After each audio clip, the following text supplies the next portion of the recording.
Hi കൂട്ടുകാരെ, പുതിയൊരു വീഡിയോയിലേക്ക് എല്ലാവർക്കും സ്വാഗതം. അങ്ങനെ നന്ദിനി ഇനി വിദേശ കമ്പനികളിലോട്ടൊക്കെ പറക്കുകയാണ് കേട്ടോ. കാരണം നന്ദിനിയുടെ ഈ സംരംഭം കുക്കറി, അതായത് മണ്ണ് കൊണ്ടുള്ള കുക്കറി എന്നുള്ള ആ സംരംഭം വിജയിച്ചിരിക്കുകയാണ്. അത് പത്മക്ക് അടിമുടി ആകെ നാണക്കേടായിരിക്കുകയാണ് കേട്ടോ. പത്മക്കാണെങ്കിൽ ഓരോ ഭാഗത്ത് നിന്നും പത്മയെ ഇങ്ങനെ ഓരോരുത്തർ വിളിച്ച് പ്രശംസിക്കുകയാണ്. പത്മേ, നിനക്ക് ഇങ്ങനെ ഒരു മരുമകളെ കിട്ടിയത് നിന്റെ ഭാഗ്യമാടി. ഞാനൊക്കെ ആണെങ്കിൽ ഈ ഓരോ പണക്കാരിയായ മരുമകളെ നോക്കി നടന്നിട്ട് എൻ്റെ വീട്ടിലെ ഒരു ഗ്ലാസ് വെള്ളം എടുക്കാനും എൻ്റെ മകൻ എന്തെങ്കിലും ഒരു ഉപകാരം ഒന്നിനും ഇല്ല. എല്ലാതും അങ്ങോട്ട് ചെയ്തു കൊടുക്കണം, അങ്ങോട്ട് ചിലവാക്കി കൊടുക്കണം. ഇതൊക്കെ അവരെ കൊണ്ട് കാര്യമുള്ളൂ.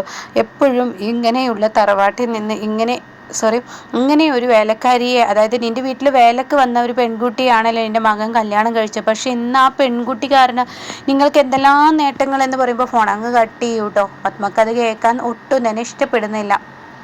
അങ്ങനെ ഇന്ദ്രജയും വേദയും പരസ്പരം സംസാരമായിരിക്കുന്നു. അയ്യോ മമ്മി, ഇതിലും വലിയ നാണക്കേട് നമുക്കിനി എന്താ ചെയ്യാൻ പറ്റുക എന്നൊക്കെ പറഞ്ഞ് അവരിങ്ങനെ പറയുന്നുണ്ട് കേട്ടോ. ആ സമയം നന്ദിനി വിദേശത്തോട്ട് എത്തുകയാണ്. അവിടെ ആളുകൾ ഒന്നടക്കം നന്ദിനിയെ കാണാൻ വേണ്ടി തടിച്ചുകൂടി നിൽക്കുകയാണ്. ഓരോ കമ്പനിക്കാർക്കും നന്ദിനിയെ ആവശ്യമുണ്ട്. ഇവരുടെ ബുദ്ധി അപാരം തന്നെ, വലിയ വലിയ ബുദ്ധിയാണ് ഇവർക്ക്. എന്തായാലും ഇവര് അടിപൊളി കാര്യങ്ങളാണ് ഇവർ പറയുന്നത്. ഇവരുടെ നാക്കിൽ നിന്ന് വീഴുന്ന ഓരോ വാക്കും പൊന്ന് തന്നെ. അതുപോലെ തന്നെ ഇവരിൽ നിന്ന് ഇനിയും പലതും ഞങ്ങൾക്ക് പഠിക്കാനുണ്ട് എന്നൊക്കെ ഇങ്ങനെ അവർ പറഞ്ഞിട്ട് നന്ദിനിയോട് സംസാരിക്കാൻ ഇഷ്ടപ്പെടുകയാണ് കേട്ടോ. അപ്പോൾ പലവരും പലവരുടെ ഭാഷ ഉപയോഗിക്കുമ്പോൾ നന്ദിനിക്ക് അതിന് കഴിയില്ല. ഇംഗ്ലീഷിൽ കഴിയുമോ എന്ന് ചോദിക്കുമ്പോൾ സൂര്യ പറഞ്ഞോളൂ, നന്ദിനി പറ്റാവുന്നത് പറയും, ബാക്കി ഞാൻ പറഞ്ഞു കൊടുത്തോളാം, അതിനെനിക്ക് കുഴപ്പമില്ലല്ലോ എന്ന് പറഞ്ഞിട്ട് നന്ദിനിയെ കുറേശ്ശൊക്കെ ഇംഗ്ലീഷ് സംസാരിപ്പിക്കാനും അതുപോലെ മറുപടി പറയാനൊക്കെ സൂര്യക്ക് കഴിയൂ കേട്ടോ. കാരണം നന്ദിനിയെ പെട്ടെന്ന് പഠിപ്പിച്ചെടുക്കാനുള്ള മാതൃഭാഷ, ആ മാതൃഭാഷ വെച്ച് തന്നെ ഇംഗ്ലീഷ് എന്നുള്ള വാക്ക് എന്ത് ചെയ്യും, ആ ഇംഗ്ലീഷ് എന്ന ആ ഒരു മാതൃഭാഷയിലൂടെ ഇംഗ്ലീഷ് പറഞ്ഞു കൊടുക്കുക. അപ്പൊ മലയാളത്തിൽ ഇതെല്ലാം നന്ദിനി എഴുതിയെടുക്കുന്നത് കൊണ്ട് തന്നെ ഓരോ രാജ്യത്തോട്ട് പോകുമ്പോൾ അവരെന്ത് ചോദിക്കും എന്നൊക്കെ സൂര്യക്ക് അതിലേറെ ബുദ്ധിയാണല്ലോ. സൂര്യക്ക് അത് മനസ്സിലാക്കാനും കഴിവുണ്ട്. അങ്ങനെ സൂര്യ അതൊക്കെ പറഞ്ഞു കൊടുത്ത് നന്ദിനി ഇതൊക്കെ പഠിച്ചെടുത്ത് അവരോട് പറയുന്നുണ്ട്. ബാക്കി തട്ടിക്കൂട്ടി സൂര്യയും പറയൂ കേട്ടോ. അങ്ങനെ നന്ദിനി തിരികെ എത്തുകയാണ്. ഒരുപാട് ഗിഫ്റ്റുകൾ ഓരോരുത്തരും കൊടുത്തിട്ടുണ്ടാവും. കണ്ണ് ചിമ്മിപ്പോകുന്ന അത്രയും ഗിഫ്റ്റുകളായിരിക്കും നന്ദിനിക്ക് കിട്ടിയിട്ടുണ്ടാവുക. നന്ദിനിക്ക് അതിനോടൊന്നും ഭ്രമമില്ല. നന്ദിനിക്ക് അതൊന്നും ഇഷ്ടമല്ല. അടിപൊളി വിലമതിക്കുന്ന സാരികൾ, വൈരങ്ങൾ, രത്നങ്ങൾ, അങ്ങനെയൊക്കെ ഓരോരുത്തരും ഓരോ ഗിഫ്റ്റായി കൊടുത്തിട്ടുണ്ടാവും. പക്ഷെ അതിൽ നന്ദിനി ഒന്നുപോലും തൊട്ടു നോക്കില്ല കേട്ടോ. അങ്ങനെ കോടികൾ വിലമതിക്കുന്ന ഓരോ സ്വത്തുക്കൾ, പണങ്ങൾ, അതൊക്കെ ഒരു ഗിഫ്റ്റ് ആയിട്ടാണ് കേട്ടോ കൊടുക്കുന്നത്. ഓരോ സ്ഥലങ്ങൾ, ഇത്രയും നല്ല ബുദ്ധിശാലിയായ ഒരു കുട്ടി, അതൊന്നും ഒരു വെറും നാട്ടുംപുറത്തുകാർ ഇന്ന് ഈ ലെവലിലോട്ടൊക്കെ എത്താൻ എങ്ങനെ നമ്മളൊക്കെ ഓരോ സർട്ടിഫിക്കറ്റും കാര്യങ്ങളൊക്കെ നമ്മൾ പഠിച്ചിട്ട് എന്താ കാര്യം, നമുക്കൊന്നും ഈ ഒരു ബുദ്ധിയും വിവേകമില്ല എന്നൊക്കെ അവരുടെ പറച്ചിലായി. അങ്ങനെ ഇന്ദ്രജിത്ത് കിട്ടാൻ വേണ്ടി നടക്കുകയാണ് കേട്ടോ. ഇന്ദ്രജക്കാണെങ്കിൽ ഇതിലാണ് കണ്ണ്. ഇന്ദ്രജ പണ്ടേ അങ്ങനെയാണല്ലോ, സ്വന്തം അമ്മയെ പോലും പുറം തള്ളാനുള്ള പരിപാടി എടുത്തിരിക്കുന്ന ഈ സ്വത്തെല്ലാം തൻ്റെയും തൻ്റെ ഭർത്താവിൻ്റെയും തലയിലാവാനാണ്.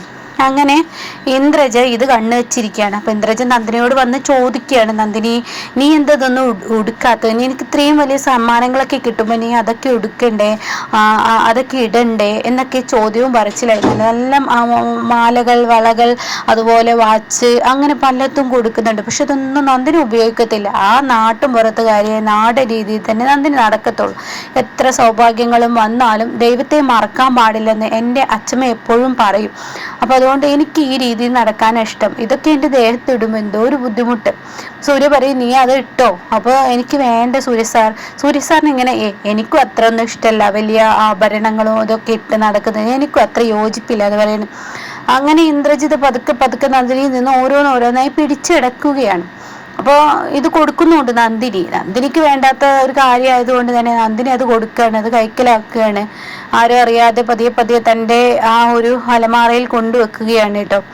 അതിനിടക്കാണ് പെട്ടെന്ന് വിദേശ കമ്പനി, ഒരു 2-3 കമ്പനി എല്ലാവരും കൂടി ഒരു അഭിപ്രായം പറയാൻ പത്മയെ കാണാൻ വരുന്നത്. അപ്പോൾ പത്മക്കാണെങ്കിലോ വലിയ വലിയ കമ്പനിക്കാർ തന്നെ ഇനിയും തൻ്റെ പത്മ ഗ്രൂപ്പുമായി ബന്ധപ്പെടുമ്പോൾ പറയാനില്ലല്ലോ. അവർ തമ്മിൽ ഇങ്ങനെ വിളിക്കുമ്പോൾ പത്മക്ക് പറയാനില്ല. അവർക്ക് വേണ്ട സ്വീകരണം കാര്യങ്ങളൊക്കെ കൊടുക്കുകയാണ്. അങ്ങനെ നന്ദിനി ആണെങ്കിൽ അവിടെ ഉണ്ട്. ഈ സമയം പത്മയാണെങ്കിലോ തന്നോട് എന്തെങ്കിലും ചോദിക്കാനായിരിക്കും. ബിസിനസ്സിലെ റാണി എന്ന് പലവരും വിളിച്ചിരുന്ന ഇന്ന് ഈ സ്ഥാനത്ത് നന്ദിനിയാണ്. അത് തന്നെ പത്മക്കുണ്ട്. അപ്പൊ ഈ സമയം വീണ്ടും തന്നെ കാണാൻ വന്നിരിക്കുകയാണ്. ഒരു കുക്കർ മണ്ണ് കൊണ്ട് ചെയ്യാമെങ്കിൽ ഇനി കുക്കർ അവൾക്ക് ചെയ്യാൻ പറ്റത്തില്ലല്ലോ, ഇനി ഒരു സംരംഭം അവളെ കൊണ്ട് കഴിയില്ല എന്നൊരു തോന്നലാണ് പത്മക്കുള്ളിലിട്ട. അങ്ങനെ പത്മ ഇങ്ങനെ ടെൻഷൻ അടിച്ച് നിൽക്കുമ്പോഴേ ഇവർ കാണാൻ വരുന്നത്. അപ്പോൾ മാഡത്തിൻ്റെ കമ്പനി തുടക്കം മുതലേ ഞങ്ങൾക്ക് വലിയ ഇൻട്രസ്റ്റിംഗ് ആണ്. കാരണം ഓരോ വെറൈറ്റി കാര്യങ്ങൾ മാഡം കൊണ്ടുവരാറുണ്ട്. ഇപ്പോൾ മാഡവും അതന്നെയല്ലേ ചെയ്തിരിക്കുന്നത്. ഇപ്പോൾ മാഡത്തിൻ്റെ മരുമകൾ അതിലേറെ ബുദ്ധിശാലിയാണ്, മാഡത്തിനേക്കാൾ ബുദ്ധിശാലിയാണെന്ന് പറയുമ്പോൾ ഒരുപാട് ഉയരത്തിലോട്ട് അവരങ്ങ് കയറ്റിയിട്ട് പത്മയെ താഴോട്ട് എറിഞ്ഞിട്ടതുപോലെ ആയിട്ട് പത്മക്ക് ദേഷ്യം പിടിക്കുകയാണ്. ഓഹോ ആയിക്കോട്ടെ, അപ്പം നിങ്ങൾ വന്നതിൻ്റെ ഉദ്ദേശം പറഞ്ഞോളൂ എന്ന് പറയാണ്. ഉടൻ തന്നെ സൂര്യ അങ്ങോട്ടേക്ക് എത്തുകയാണ്. സൂര്യയെ കണ്ട ഉടൻ തന്നെ അവർ പറയാണ്, ഞങ്ങൾ വന്നതിൻ്റെ ഉദ്ദേശം ഇയാളുടെ ഭാര്യയെ ഒന്ന് കാണണം, ഞങ്ങൾക്കൊരു കാര്യത്തെക്കുറിച്ച് ചോദിക്കാനാണ്, കോടികൾ വിലമതിക്കുന്ന ഒരു ബിസിനസ് ചെയ്യാനാണ്, പക്ഷെ ഇത് ഇയാളുടെ ഭാര്യയോട് ചോദിച്ചിട്ട് വേണം ചെയ്യാൻ. ഇപ്പൊ സൂര്യയോട് പറയാ. അത് കേൾക്കുന്ന ഇന്ദ്രജയും പത്മയും ചിരിക്കാണ് കേട്ടോ. ഒന്ന് വിജയിച്ചത് വെച്ചിട്ട് അടുത്തത് വിജയിക്കോ എന്നുള്ള പൊട്ടിച്ചിരി അവരിൽ ഉണ്ട് കേട്ടോ. അങ്ങനെ ഇവർ തമ്മിൽ ചിരിക്കുമ്പോൾ സൂര്യയാണെങ്കിൽ ഈശ്വര എന്തിനായിരിക്കും. അപ്പോൾ സൂര്യ നന്ദിനി വിളിക്കുകയാണ്. പക്ഷെ നന്ദിനി വിളി കേൾക്കാത്ത പോലെ അവിടെ ഇവിടെ ഒതുങ്ങാണ്. അപ്പോൾ രാജു പറയുന്നുണ്ട്, സൂര്യ സാർ അതാ വിളിക്കുന്ന നന്ദിനി പോയി നോക്കുക. അയ്യോ അവർ ആ വലിയ ആളുകളുടെ ഒക്കെ മുന്നിൽ ഞാൻ എന്ത് പറയാനാണ്, അവർ എന്നിൽ നിന്ന് നന്ദിനി കൊച്ചെ ഇനി ഇത്ര ഇങ്ങനെ നിന്നെ തന്നെ ചെറുതാക്കല്ല, നിന്റെ ബുദ്ധി ഇപ്പോൾ ഏതെല്ലാം രാജ്യങ്ങളിൽ നീ പറന്നുയർന്നു വന്നു, അപ്പോൾ അതുകൊണ്ട് നീ ചെല്ലെന്ന് പറയണം. അപ്പം നന്ദിനി പറയണം, അന്ന് എനിക്ക് അങ്ങനെ പറയാൻ കഴിഞ്ഞെന്ന് കരുതി ഇനി എന്താ എനിക്ക് പറയാൻ കഴിയുക, ഇനി എനിക്കൊരു ബിസിനസ്സിനെ കുറിച്ച് അറിയില്ല. പത്മ ഇങ്ങനെ പുഞ്ചിരിച്ച് ഇരിക്കുന്നുണ്ട്. അപ്പോൾ പത്മ വിളിച്ചിട്ടും വിളി കേൾക്കുന്നില്ലെന്ന് കാണുമ്പോൾ പത്മ ഇങ്ങനെ പതിയെ സംസാരിക്കാൻ തുടരുകയാണ്. അപ്പം ഞങ്ങൾ ഉദ്ദേശിക്കുന്ന ആ കൊച്ചു വരട്ടെ, അത് ഒരു കാര്യം ആ കൊച്ച് വിജയിച്ചെന്ന് കരുതി എല്ലാം ആ കൊച്ചിന് കഴിയുമെന്നോ അറിയോ, ബിസിനസ് എന്തെന്ന് അറിയാത്ത ഒരു കൊച്ചാണ്. പെട്ടെന്ന് ഒരു പൊട്ടഭാഗ്യത്തിൽ ഇങ്ങനെ ഒരു കാര്യം പറഞ്ഞു. കാര്യം എൻ്റെ മരുമകളൊക്കെ തന്നെയാണ്, പക്ഷെ അവൾ അങ്ങനെ ഇത് പറഞ്ഞു. പക്ഷെ അതങ്ങ് എന്താ പറയുക, കറക്കി കുത്തി വീണതുപോലെ അങ്ങ് വിജയിക്കുകയും ചെയ്തു. പക്ഷെ എപ്പോഴും അങ്ങനെ ആവണമെന്നില്ലല്ലോ. അപ്പൊ ഈ സമയം അവർക്ക് ഇഷ്ടപ്പെടുന്നില്ല. അപ്പൊ അവർ പറയണേ, എന്താ ഇങ്ങനെ കൊച്ചായി സംസാരിക്കുന്നത്, അങ്ങനെയൊന്നും സംസാരിക്കരുത്, ആ കുട്ടിയിൽ പല കഴിവുകളും ഉണ്ട്, കുറേ സർട്ടിഫിക്കറ്റും കാര്യങ്ങളൊക്കെ മേടിച്ച് വെച്ചിർക്കില്ലാത്ത കഴിവുകളാണ് ആ കുട്ടിക്കുള്ളത്. അപ്പോഴേക്കും യതീന്ദ്രൻ മിണ്ടാതിരിക്കും, പത്മേ വെറുതെ കുടുംബം മറ്റുള്ളവർക്ക് മുന്നിൽ വലിച്ചഴക്കാൻ നിൽക്കണ്ടോ. അപ്പോൾ അവിടെ നിർത്തി. അപ്പോഴാണ് സൂര്യ അങ്ങോട്ടേക്ക് കയറി വരുന്നത് നന്ദിനിയെയും കൊണ്ട്. ഇപ്പൊ നന്ദിനിയാണെങ്കിൽ പേടിച്ചിട്ട്, എന്തിനാ കൊച്ചു നീ ഇങ്ങനെ പേടിക്കുന്നത്, ഞങ്ങൾ വിളിച്ചത് നിന്നോടൊരു സംശയം ചോദിക്കാനാണ്. അപ്പോൾ തന്നെ എന്താ എന്ന് നന്ദിനി ചോദിക്കുകയാണ്. അപ്പൊ സൂര്യ ആണെങ്കിൽ ധൈര്യത്തോട് പറഞ്ഞോളൂന്ന്. അപ്പൊ അവര് പറയാണ്, നിങ്ങൾ അന്ന് സംസാരിച്ച കുറേ വാക്കുകൾ ഞങ്ങളുടെ തലയിൽ ഇത് പോയിന്റായി കിടക്കുകയാണ്, അപ്പൊ എന്തോന്ന് വാക്കുകൾ എന്ന് സൂര്യ ചോദിക്കുകയാണ്. അത് ഈ കുട്ടി പറഞ്ഞു, നാട്ടുമ്പുറത്തുകാരിയാണ്, ഇങ്ങനെ ഒരു ഐഡി തലയിൽ വീണത് നാട്ടുമ്പുറത്തുകാരി ആയതുകൊണ്ടും അതുപോലെ എൻ്റെ മുത്തശ്ശി പഠിപ്പിച്ച പാഠങ്ങളുമാണ്, മൺപാത്രത്തിൽ ഓരോ ഭക്ഷണം വെച്ചുണ്ടാക്കും അതിൻ്റെതായ ടേസ്റ്റ് ഉണ്ടെന്ന്.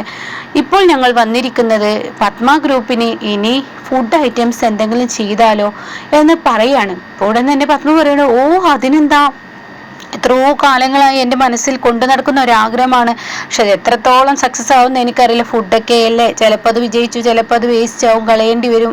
ഈ പാത്രങ്ങളെ പോലെ ഒന്നും അല്ലല്ലോ, ഇന്നല്ലെങ്കിൽ നാളെ എന്ന് പറഞ്ഞ് എടുത്തു വെക്കാനും പറ്റത്, അതിനൊക്കെ അതിൻ്റെതായ ഡേറ്റ് ഇല്ലേ എന്ന് പറയുന്നത്. ഉടനെ പറയണ, അതുണ്ട്, അതുകൊണ്ട് തന്നെയാണ് ഞങ്ങൾ ഇവിടെ എത്തിയത്.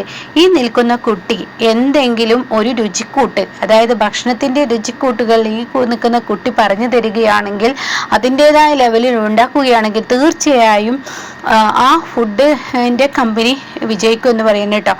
ഈ സമയം സൂര്യ പറയാണ്, അതെന്തായാലും ഇനിയിപ്പോൾ പത്മ ഗ്രൂപ്പിൻ്റെ കമ്പനിയുമായിട്ട് ഒരു എഗ്രിമെൻറ്റ് സൈൻ ചെയ്യണ്ട, നമുക്ക് വേറൊരു കമ്പനി. അപ്പോൾ അവർ പറയണേ, ഞങ്ങളും അത് തന്നെയാണ് ഉദ്ദേശിച്ചത്, ഫുഡിൻ്റെ മാത്രമായിട്ടുള്ളൊരു കമ്പനി നമുക്ക് സ്റ്റാർട്ട് ചെയ്യാം, അതിൽ ഞങ്ങൾ വേണമെങ്കിൽ എത്ര പണവും ഇറക്കാം, നഷ്ടമായാലും ഞങ്ങൾക്ക് കുഴപ്പമില്ല. പക്ഷേ ഈ കുട്ടിയുടെ വാക്കുകൾ അത് ഓരോന്ന് അടിപൊളി വാക്കുകളാണ്. അപ്പോൾ ഈ കുട്ടിയിൽ അപാര രുചി തന്നെ ഈ കുട്ടിക്ക്, കൈപ്പുണ്യം തന്നെ ഈ കുട്ടിക്ക് ഉണ്ടാവും, അത് ഉറപ്പുള്ള കാര്യമാണ്. എന്തിന്, ഞങ്ങളിപ്പോൾ ഒരു പൈനാപ്പിൾ ജ്യൂസ് അടിക്കാൻ പറഞ്ഞാൽ ഈ കുട്ടി അത് അടിച്ചു കൊണ്ടുവരും. അതിനെന്താ എന്ന് നന്ദിനി അപ്പോഴേക്കും ചാടി പറയാണ്. അങ്ങനെ ആ പൈനാപ്പിൾ ജ്യൂസ് കൊണ്ടുവരികയാണ് കേട്ടോ. നന്ദിനി അത് സെക്കൻഡുകൾക്കുള്ളിൽ അടിച്ച് ഇവരുടെ മുന്നിൽ കൊണ്ടുവരികയാണ്. അപ്പോൾ ഇവർക്കൊക്കെ ഓരോ ഗ്ലാസ് കൊടുക്കുമ്പോൾ ഇവരൊക്കെ ഇങ്ങനെ പരസ്പരം ഇങ്ങോട്ടും നോക്കുക. അപ്പോൾ പത്മ പൈനാപ്പിൾ ജ്യൂസ് കുടിച്ച് ഇതോടുകൂടി അവർക്ക് ഫുഡും വേണ്ട, കമ്പനിയും വേണ്ട, ഒന്നും വേണ്ട വെച്ച് അവർ പോകുന്നു. അതാണ് ഇപ്പോൾ ഉണ്ടാകുന്ന ഇന്ദ്രജ എന്ന് പറയുന്നത്.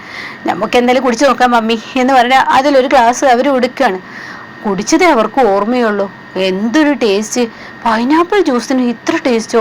ഈശ്വര, ഈ റെസ്റ്റോറൻറ്റിൽ പോയിട്ട് കുടിച്ചിട്ട് പോലും പൈനാപ്പിൾ ജ്യൂസിന് ഇത്രയും ടേസ്റ്റ് ഉണ്ടായിട്ടില്ല. ഇതെന്താ ഇവളിതിൽ ചേർത്തിരിക്കുന്നത് എന്നുള്ള ഭാവത്തിൽ പത്മയും ഇന്ദ്രജയും നിൽക്കുകയാണ്. അപ്പോഴേക്കും വന്നവർ പറയാണ് കേട്ടോ, അയ്യോ എൻ്റെ കുട്ടി, നിന്റെ കൈപുണ്യം പറയാതിരിക്കാൻ വയ്യ, ഇതിലെന്താ ഇത്ര വല്ലാതെ ചേർത്തിരിക്കുന്നത് എന്ന് പറയുമ്പോൾ നന്ദിനി ചെറിയൊരു പുഞ്ചിരിയാണ്. ആ സമയം വീണ്ടും അത് ആവർത്തിക്കുമ്പോൾ നന്ദിനി അത് പറയാൻ ഒരുങ്ങുമ്പോഴേക്കും സൂര്യ പറയാണ്, നമ്മൾ എന്തായാലും ഇത് സ്റ്റാർട്ട് ചെയ്യാൻ മനസ്സുകൊണ്ട് ഉദ്ദേശിച്ചു. പക്ഷെ ചില ഫുഡിൻ്റെ ഐറ്റം ഉണ്ടാക്കുമ്പോൾ അതിൽ ചില പൊടിക്കൈകൾ ഉപയോഗിക്കും. ആ പൊടിക്കൈകളാണ് ഇവിടെ നന്ദിനി ഉപയോഗിച്ചിരിക്കുന്നത്. ആ പൊടിക്കൈകൾ നിങ്ങൾക്ക് മുന്നിൽ വ്യക്തമാക്കി കഴിഞ്ഞാൽ പിന്നീട് നിങ്ങൾക്ക് അത് വെച്ച് വിജയിക്കാം. പക്ഷെ അത് വേണ്ട. ആ അറിവ് നന്ദിനിയിൽ തന്നെ ഇരുന്നോട്ടെ. അതെന്തായാലും ഇവിടെ എല്ലാവർക്കും മുന്നിൽ പറയാൻ ബുദ്ധിമുട്ടാണ് കേട്ടോ. നിങ്ങൾ വന്നവരെ ഞാൻ ഇൻസൾട്ട് ചെയ്യാമെന്ന് നിങ്ങൾക്ക് തോന്നരുത്. അത് കേട്ട് അവർ പറയുന്നത് ശരിയാണ്. നിങ്ങൾ പറയുന്നത് ഞങ്ങൾ ഒരു കമ്പനി അല്ലല്ലോ, 2-3 കമ്പനികൾ ഒന്നിച്ചെടുത്ത തീരുമാനമല്ലേ. അപ്പോൾ ഒരാൾക്ക് ഇതിൽ കുനിഷ്ഠ ബുദ്ധി തോന്നിക്കഴിഞ്ഞാൽ ഈ പറയുന്ന ഇത് വെച്ച് തന്നെ മുന്നേറാം. അപ്പോൾ അതുകൊണ്ട് ഈ കുട്ടിയുടെ പേരിൽ ഒരു കമ്പനി ആവട്ടെ. ഇനി നമുക്ക് ഫുഡ് നന്ദിനി പേര് വെച്ചിട്ട് ഒരു ഫുഡ് കമ്പനി സ്റ്റാർട്ട് ചെയ്യാമെന്ന് പറയുന്നു കേട്ടോ.